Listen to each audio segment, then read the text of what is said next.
The windswept moors of northern England concealed secrets that time had nearly forgotten. In a remote corner of this desolate landscape, where the moors met the ancient woods, stood a centuries-old stone cottage, known only as Blackthorn Manor. I found myself drawn to this mysterious place, a building seemingly abandoned by time and memory. The journey to Blackthorn Manor was one filled with a sense of foreboding. As I made my way along the narrow, winding path, the gnarled branches of the ancient trees overhead formed a canopy that seemed to whisper secrets of the past. The rustling leaves murmured tales of those who had ventured into the woods and never returned. Upon reaching the cottage, I was struck by its eerie appearance.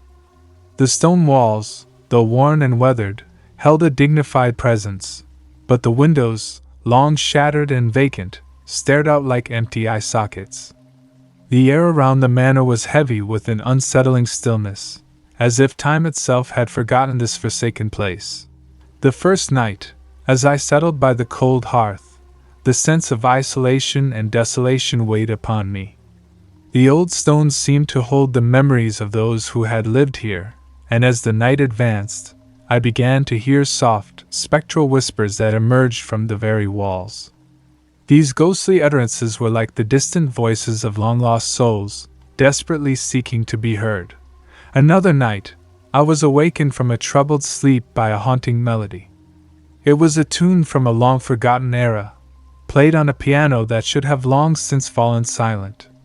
The sound was ethereal, and it echoed through the hollow halls of Blackthorn Manor. I followed the music, guided by an irresistible compulsion, until I reached a room that contained a grand piano bathed in the soft glow of an otherworldly light. But there was no one to be seen. The music played on, seemingly emanating from nowhere.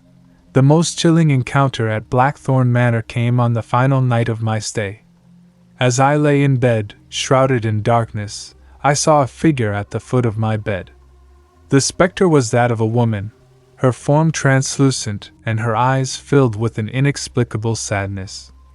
She appeared to be from another era, dressed in a gown that harkened back to the 19th century. Her voice, though barely audible, carried a haunting beauty as she began to speak of her life and her tragic fate. She introduced herself as Lady Eleanor, and her story was one of love and betrayal.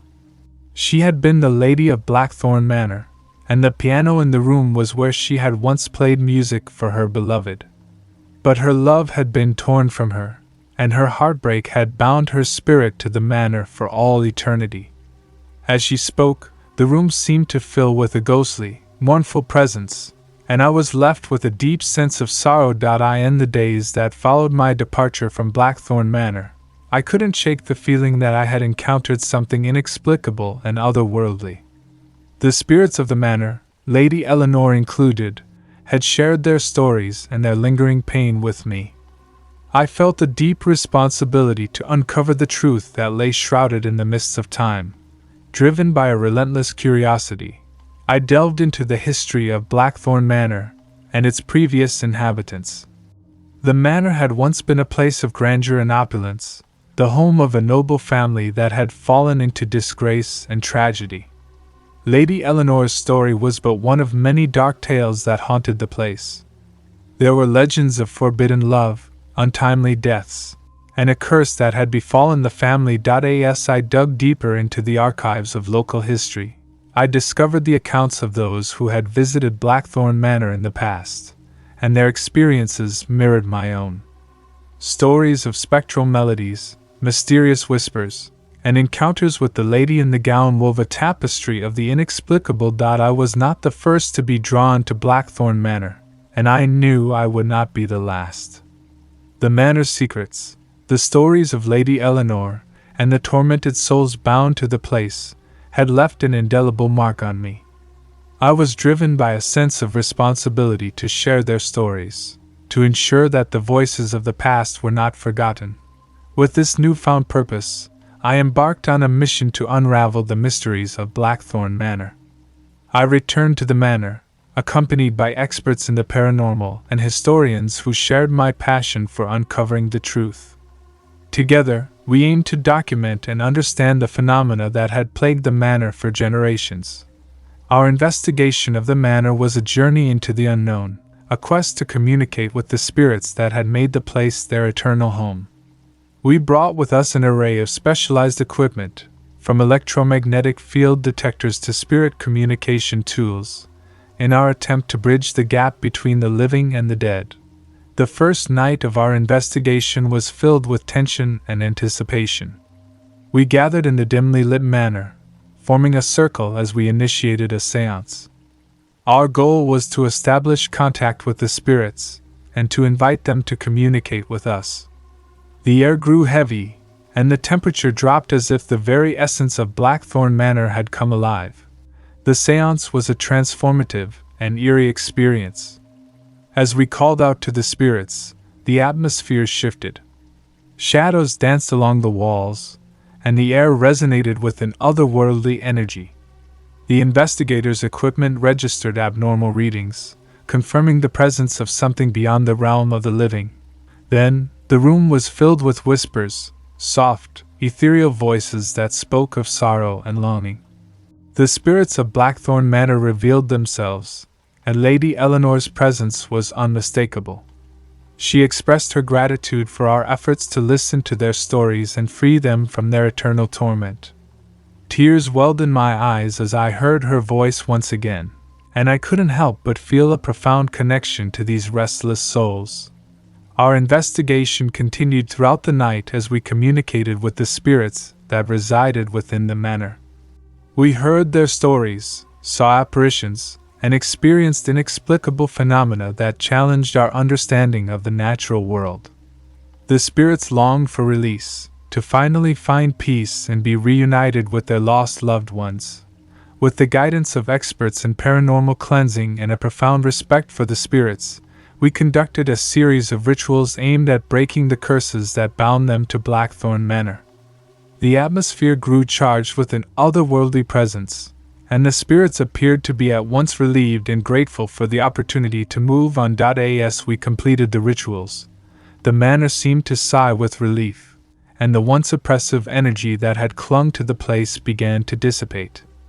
The spirits of Blackthorn Manor ascended, their forms becoming increasingly ethereal as they departed for a realm beyond the living.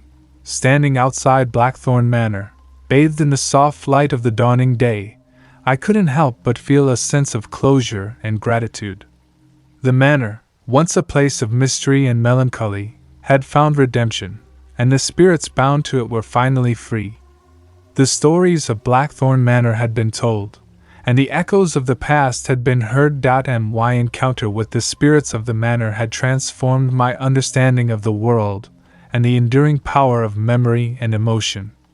It was a reminder that the enigmas of the past are not meant to be forgotten but embraced as a part of our shared history. The story of Blackthorn Manor serves as a testament to the enduring nature of the human spirit and the boundless possibilities of the unknown. In the shadows of Greystone Manor, amidst the rolling hills of the English countryside, nestled far from prying eyes, lay Greystone Manor, a grand and enigmatic mansion dating back to the late 19th century.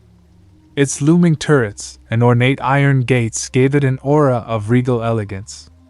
I had long been fascinated by tales of this mysterious estate, and I embarked on a journey to explore its secrets. My path to Greystone Manor was an adventure in itself, a meandering route through rural roads and overgrown paths. The journey was marked by an eerie stillness in the air, and the closer I came to the manor, the more the landscape seemed to whisper forgotten tales. As I approached the estate's imposing gates, a shiver ran down my spine, as if the very earth remembered the history of the place. Upon entering the manor, I was immediately struck by its grandeur, though it was a grandeur veiled in layers of dust and neglect. The walls bore the echoes of laughter and music, and the grand chandeliers seemed to hold memories of glittering soirees. Yet, the years of abandonment had left the place with an air of melancholy and decay. The first evening at Greystone Manor, I was left to explore the dimly lit rooms on my own. The grand ballroom held an ancient piano, its keys untouched for decades, but as I passed, a haunting melody filled the air. The piano played by itself, and the room seemed to come alive with the echoes of a bygone era. The music was ethereal, its notes hanging in the air as if trying to capture the past. The next night, I was awakened by a series of whispers that seemed to emanate from the very walls.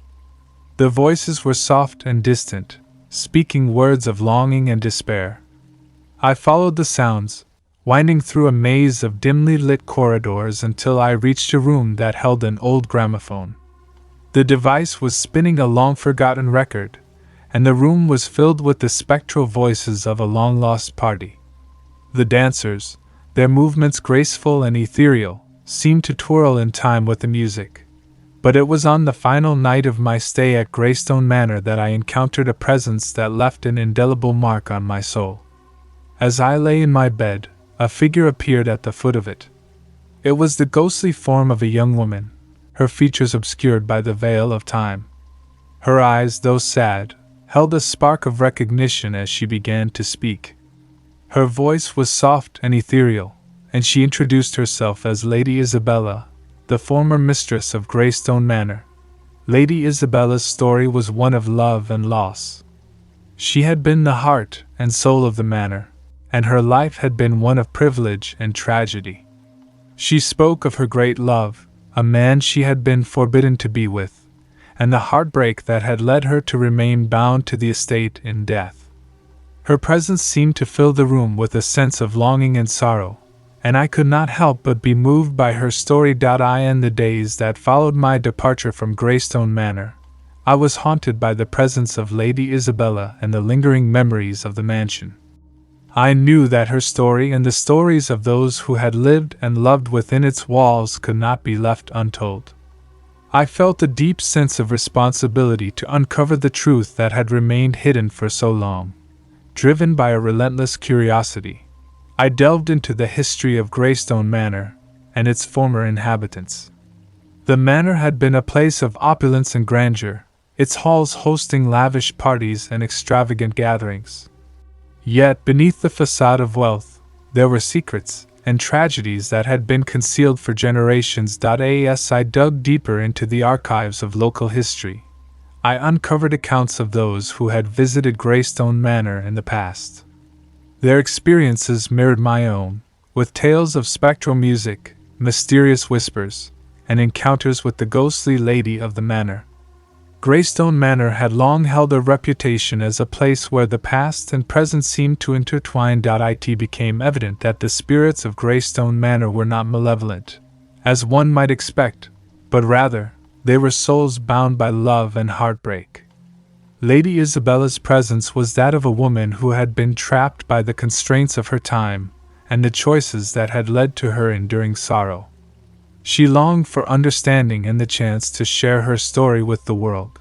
With a newfound determination, I decided to return to Greystone Manor, this time accompanied by a team of experts in the paranormal and historians who shared my passion for uncovering the truth. Together, we embarked on a mission to document and understand the phenomena that had haunted the manor for generations. Our investigation was a journey into the unknown, a quest to communicate with the spirits that had made Greystone Manor their eternal home.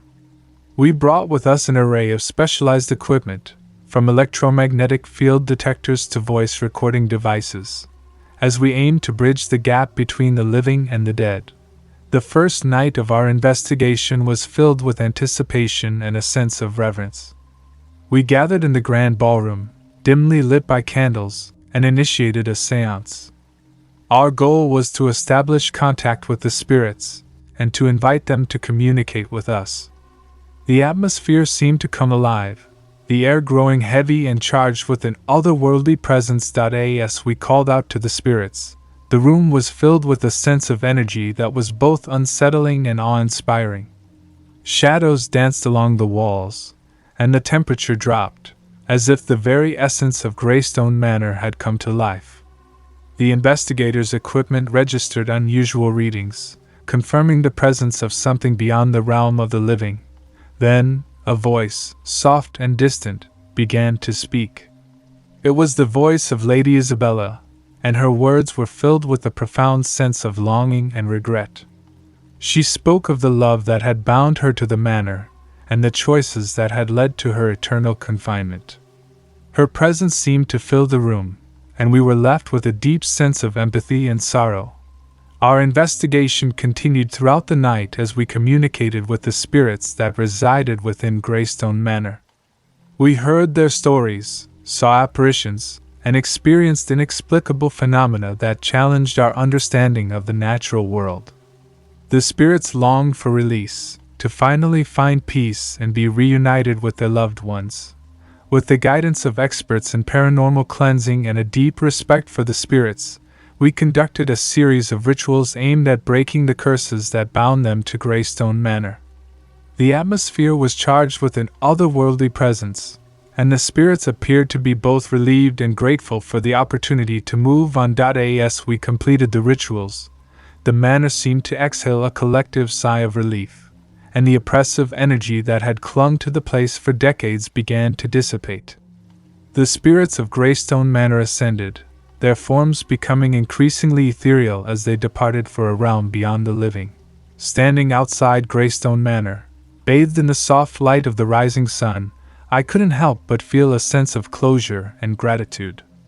The manor, once a place of faded grandeur and sorrow, had found redemption, and the spirits bound to it were finally free. The stories of Greystone Manor had been told, and the echoes of the past had been heard. My encounter with the spirits of the manor had deepened my understanding of the world and the enduring power of love and memory. It was a reminder that the stories of the past are not meant to be forgotten but embraced as a part of our shared history. The tale of Greystone Manor serves as a testament to the resilience of the human spirit and the boundless possibilities of the unknown.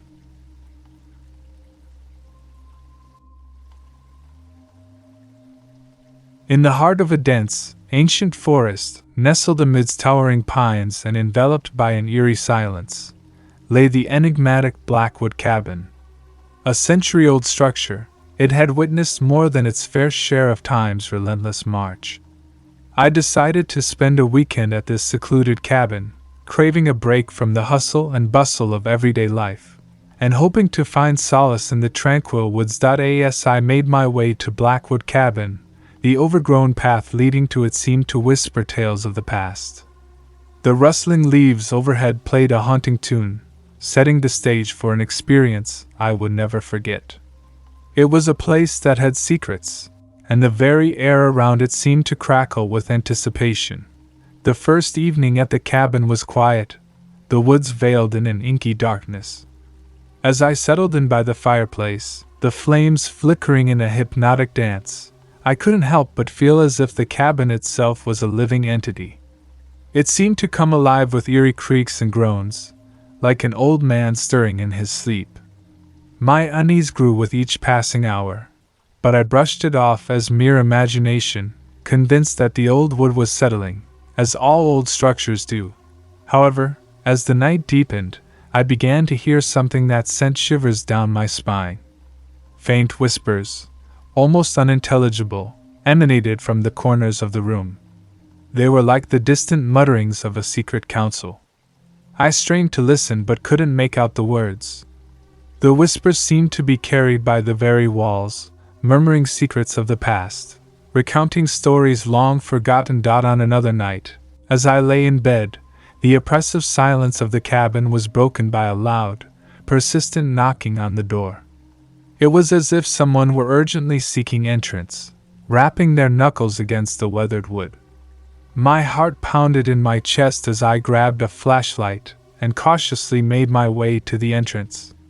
With trembling hands, I turned the doorknob and flung it open, expecting to find someone in distress. To my astonishment, there was no one there. Just the dense, ominous woods, cloaked in darkness, and the sound of leaves rustling in the wind. The knocking had stopped as abruptly as it had begun, but the most terrifying experience of my stay at Blackwood Cabin came on the last night. I was lying in bed, unable to sleep, my senses heightened by the eerie occurrences of the past days. That's when I saw her, a shadowy figure at the foot of my bed. She was a woman, her form barely visible in the dim moonlight that filtered through the curtains. She was dressed in old-fashioned clothes, her face hidden behind a veil. Her presence was chilling, and I could feel the hair on my arms stand on end. The woman reached out towards me, her hand extending slowly and deliberately. It was a cold, bony hand, and I could feel the icy fingers pressing against my shoulder. My heart raced as I tried to cry out, but no sound escaped my lips. The woman began to whisper in a hushed, eerie, sing-song voice. Her words were barely audible, yet they carried an otherworldly, hypnotic quality. "You shouldn't have come here," she repeated, her voice becoming more insistent with each repetition. I was paralyzed with fear, unable to move or respond. It felt as though time itself had come to a standstill, and I was trapped in a nightmare. With a surge of adrenaline, I managed to break free from her chilling grasp and fled from the cabin at the first hint of dawn. I left behind most of my belongings, caring only to escape the cabin that had become a chamber of horrors. The woods outside seemed different in the daylight, less menacing, but the feeling of unease still clung to me. The spirits of Blackwood Cabin had tried to warn me, to deter me from entering their world, and I couldn't deny that I had been in the presence of something otherworldly. As I retreated from the cabin and the dense forest that surrounded it, I couldn't help but feel a profound sense of foreboding. I knew that the story of Blackwood Cabin was far from over, and that I had merely scratched the surface of the chilling secrets it held.